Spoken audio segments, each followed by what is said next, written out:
Right. So we've got this 10-minute video clip about vaccines. Yeah.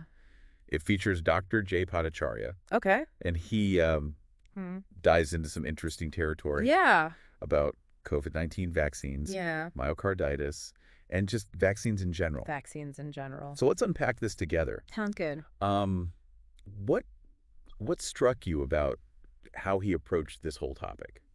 Well, I think it's fascinating how he uses this risk-benefit lens. Okay. You know, really emphasizes the importance of age Yeah. and individual circumstances when you're considering the COVID-19 vaccine. Yeah, instead of just saying, like, Exactly. vaccines are good or bad, it's like a more nuanced view. Right. It's not a blanket statement. It's Right. really thinking about Yeah. the individual. So what stood out to you in that regard? Well, one of the things that really struck me was his point about the potential benefit of the COVID-19 vaccine for young people, Okay. particularly children. Yeah. You know, he argues that their risk of dying from COVID-19 is already incredibly low. So the vaccine's benefit for them might be minimal. So it's like, if the risk is already so low, Right. is it worth potentially taking on even a small risk from a vaccine?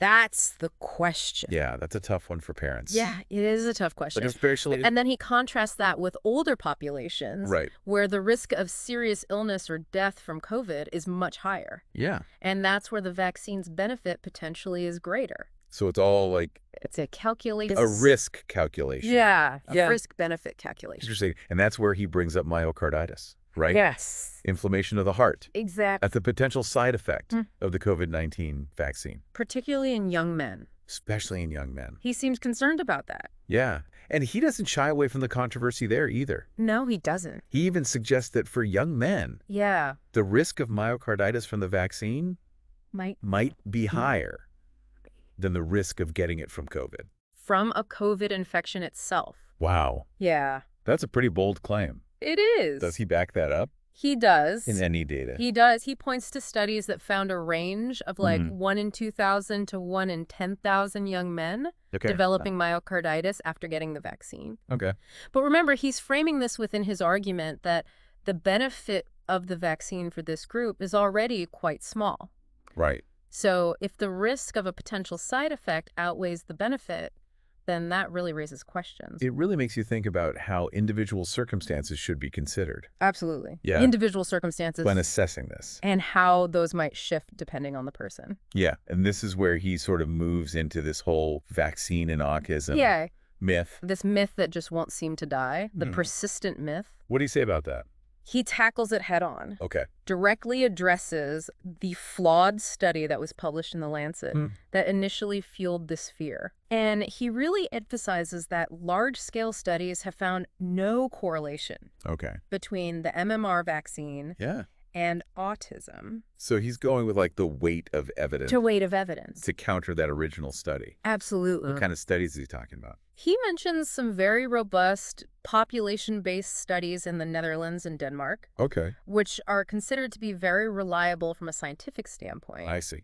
But then he brings up this ethical dilemma. Okay. You know, even if you as a doctor believe a vaccine is beneficial, Yeah. conducting a randomized controlled trial would require withholding it from some children for the sake of the study. Right. Is that even ethically justifiable? It's a tough question. It really highlights the complexities of vaccine research. Yeah. We can't always conduct the ideal studies. Right. So we have to rely on the best available evidence Yeah. while navigating these ethical considerations. So in the case of MMR, In the case of MMR, the evidence overwhelmingly points to no link with autism. so even without those randomized controlled trials, Yes. the evidence is strong enough The evidence is strong enough. to debunk the myth. That's the point he's making. And it really speaks to the responsibility doctors feel Absolutely. to protect their patients. But also adhere to ethical research practices. Yeah, what a balancing act. It is a balancing act. So we've covered a lot already. We have. We've talked about the risk-benefit analysis Yes. of the COVID-19 vaccine,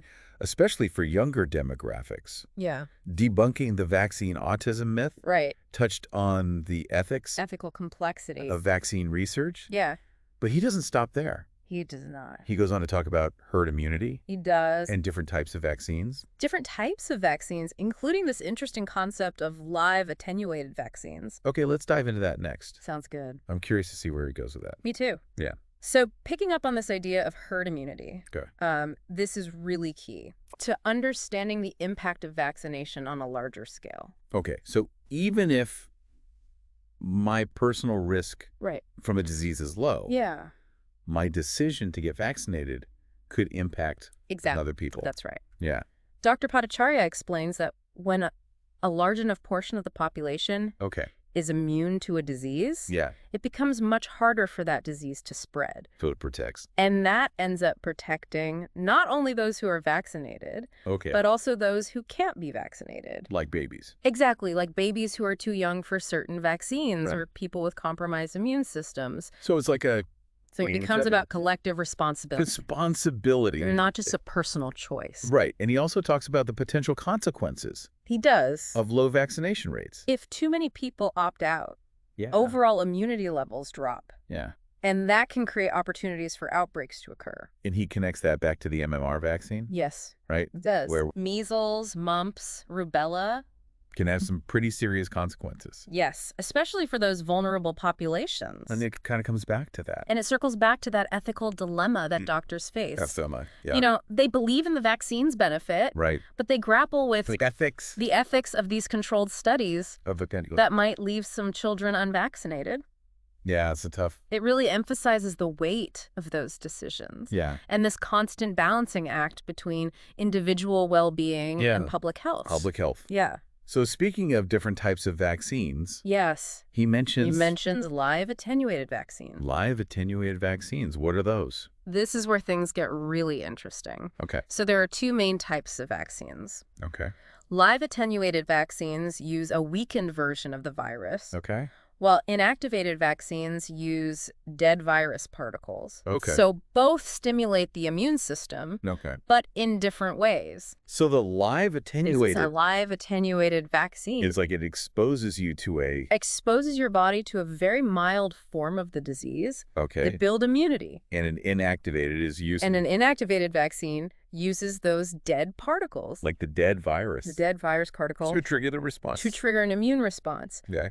And what Dr. Bhattacharya highlights here is some fascinating research That suggesting that live attenuated vaccines might offer benefits beyond protection interesting. against the specific target disease. Okay, what kind of benefits are we talking about here? Well, he references the work of epidemiologist Christine Stable-Ben, Okay. whose research has explored this very concept. Okay. And her studies have found that in some cases, Yeah. live attenuated vaccines can reduce mortality rates Interesting. from other Wow. completely unrelated diseases. So it's not just about preventing that one illness, It's not just about that one illness, but it's like potentially but potentially boosting your overall immune system boosting your whole system. in a way that offers broader protection. That's amazing. It is. Do we know why that is? Well, there's definitely ongoing research, Okay. but one hypothesis is that live attenuated vaccines, because they use that weakened form of the virus, Mm-hmm. they engage the immune system Right. more broadly, Yeah. leading to a sort of cross-training effect Okay. that could offer wider protection. Interesting. Dr. Bhattacharya specifically mentions the oral polio vaccine, Okay. which is a live attenuated vaccine, Right. and studies showing it can reduce overall child mortality in Africa Wow. beyond its direct impact on polio. That's incredible. It is. It really changes how I think about vaccines. It does. Not just It's not a simple yes or no decision. yes or no. It's like, It's a complex landscape Yeah. with all these individual factors and public health considerations. and even these. and even these broader benefits. Yeah. Wow. And that's what Dr. Bhattacharya emphasizes. Okay. It's about informed decision-making Th- based on evidence and a nuanced understanding of the risks and benefits. He wants us to move beyond He encourages everyone to move beyond these pro or anti. those polarized pro or anti-vaccine stances Yeah. and really think critically Yeah. Just think about it. about each decision. This has been so enlightening. It has been a really interesting deep dive. But how do we make this actionable for our listener? That's a great question. You know, like what can they actually do with this information? That's the key question. And maybe how can they apply this to their family as well? And one we'll explore in the final part of our deep dive. Okay, sounds good. Yeah. Okay, so we've covered a lot of complex information Yeah.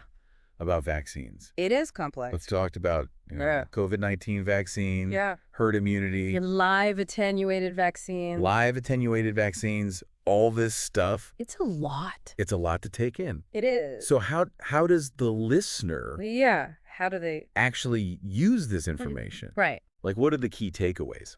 Well, I think that's where Dr. Bhattacharya's emphasis on risk-benefit analysis becomes so important. Okay. You know, he's really encouraging us to move beyond those simplistic pro or anti-vaccine stances. Yeah, don't get caught up. Right, and really think critically about each decision. In the rhetoric. Right.